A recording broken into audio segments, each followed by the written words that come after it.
The Plowshare Paradox. Title: A True Story About Real People. Exterior military base, dawn.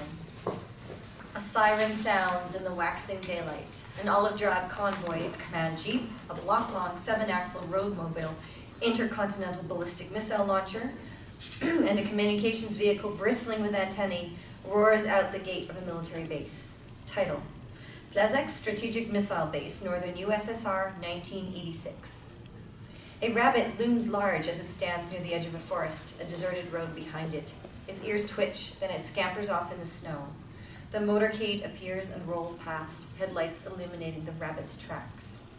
The motorcade arrives at a concrete platform in the middle of a fenced-in field. As the sun rises, frenetic pre-launch preparations by a half-dozen soldiers ensue. Stabilizers drop from the sides of the launch vehicle. The missile tube whirs up to a vertical position. Radio chatter, a pause, then a voice says, "Zapusk!"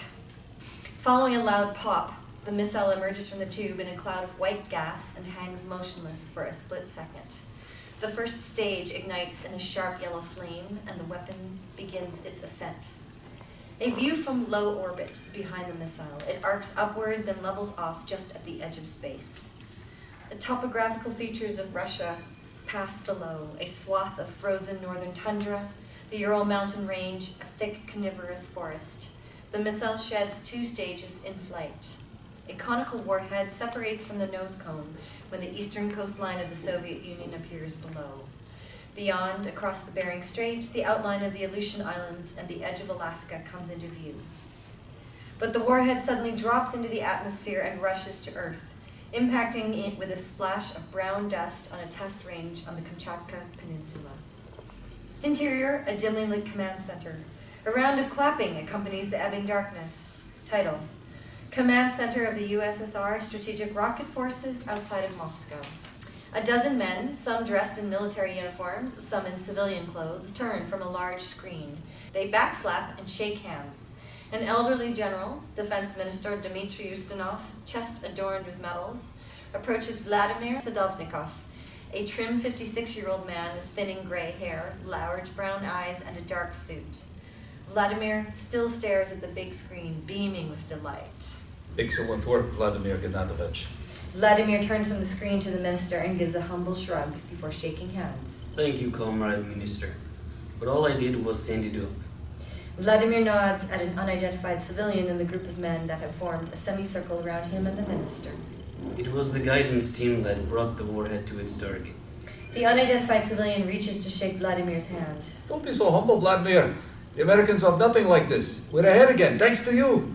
The man nods at Vladimir's chest and smiles. I'm glad there's room in your lapel. You're going to need it. Vladimir glances at the gold star on his lapel, then grins and shrugs again. Exterior, a sidewalk outside a post office near the Missile Command Center in the USSR, day. As Vladimir exits a post office, telegram in hand, a boxy black Soviet limousine pulls up to the curb, and the rear window lowers. The defense minister turns to Vladimir. After such a success, the least I can do is offer you a ride to town.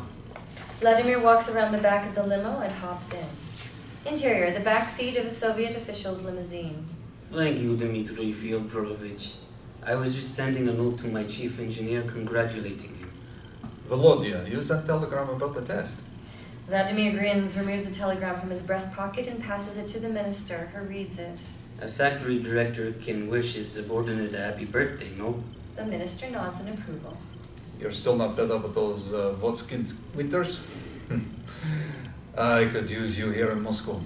You'd be Minister of Defense Industry within a year. Vladimir bows his head and smiles. It's an honor, Dmitry Fyodorovich, but I can best serve the country by managing my factory. Besides, who would feed the swans? We should have Politburo approval and for full-scale production of the new weapon in a month or so. I'll make them, you pay for them. On time, please. That reminds me. Vladimir reaches into his coat and retrieves a small box. He extracts a pocket watch and places it in the minister's palm. We had these made in the honor of the factory's 25th anniversary. That's the Tchaikovsky monument, and there's the spire above the factory headquarters. The minister looks at the watch case and nods. Thanks, Volodya. I'll show it to Gorbachev when I see him. Vladimir's face lights up and he leans toward the minister. Is Mikhail Sergeyevich as impressive as he seems? When I got home from the party congress where he spoke, I told my wife, Gorbachev is a new Lenin. Such energy, such vision. The minister looks out the window of the birch forest they are passing through, lost in thought for a moment. He certainly has a lot of new ideas.